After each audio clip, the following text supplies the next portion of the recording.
आमच्या चॅनलवर आपला स्वागत अभिनंदन आहे। आणि ग्रामपंचायत जी आहे गेवराईची, तर येथे सरपंच आणि उपसरपंच कोण आहे आणि सभासदांची संख्या किती आहे त्याच्याबद्दल सांगा। सर नमस्कार। ग्रामपंचायत गेवराईपाशी तर्फे आपलं हे स्वागत।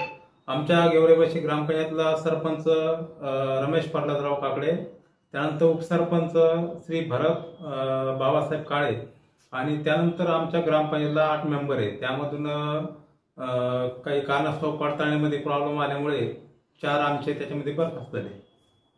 तर काय काय विकासाचे कामे केली सरपंच साहेबांनी? सर विकास काम म्हटलं तर गावामध्ये रमाई घरकुल विषय तर घेतला तुम्ही, तर त्यामध्ये PMYचे 42 घरकुल मंजूर आहे। आणि त्यानंतर रमाई आवाजचे 6 घरकुल, त्यानंतर यशवंतराव चव्हाण धनगर वस्ती यासाठी 15 घरकुल मंजूर आहे, काम बी चालू आहे। त्यानंतर याच्यामध्ये काय झालं सर की टोटली मला वाटतं एक 60-70 घरकुल असेल, 60 घरकुल त्यांचं, आणि त्यामध्ये जागा नसल्यामुळे 15 घरकुल पेंटिंग आहे।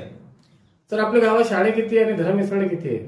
आमच्या गावात शाळा म्हणले तर वस्ती शाळा हे धरून 3 शाळा आहे, 8वी पर्यंत आहे, काही पहिली दुसरी 4थी पर्यंत आहे। कितके वर्षाचा कार्यकाल झालेला आहे सर?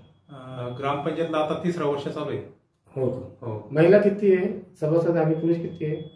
महिला 7, पहिल्या बॉडीच्या जुन्या बॉडीनुसार धरल्या 7, आणि पुरुष 13। सर आपल्या गावात काय काय कामं झालेली आहेत आणि मोठी समस्या कोणती आहे आतापर्यंत काम झालेलं नाही? काम पेवर ब्लॉक झाले, त्याच्यामध्ये मनरेगाच्या नुसार सिमेंट रस्ते, त्यानंतर पेवर ब्लॉक, पानंद रस्ते आणि घरकुल, त्यानंतर गट पेवर ब्लॉक, त्यानंतर मनरेगा योजनेमधून सिंचन विहीर, गायगोठा, या अशा योजनेतून झालेलं आहे। आपलं नाव आणि ग्रामपंचायतचं नाव सांगा। मी संतोष भगुरे, ग्रामपंचायत गेवराईपाशी। थँक्यू।